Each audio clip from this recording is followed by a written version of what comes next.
Super useful exercise for practicing basically on all four strings and every possible combination of flats and naturals that you will come across, as well as sharps. I believe there's some sharps here too.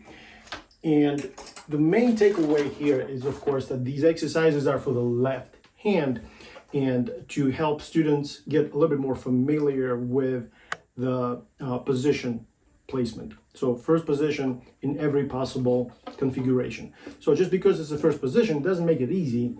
So I would advise students to take these exercises seriously and maybe slow down and practice with a metronome.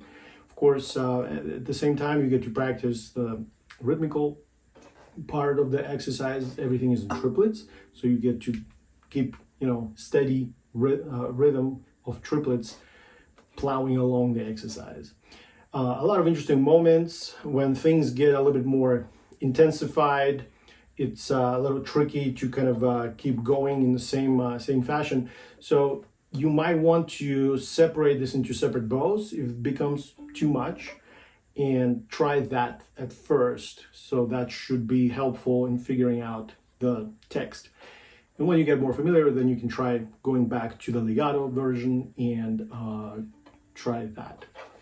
I've recorded this at 100 beats per minute, but you don't have to use that as a benchmark. You don't have to play at that tempo at all. In fact, go at your own tempo with an idea that you're trying to find your limit. You're trying to go as quick as you can, but it needs to be of high quality. So that's really important to keep in mind as you're practicing these exercises.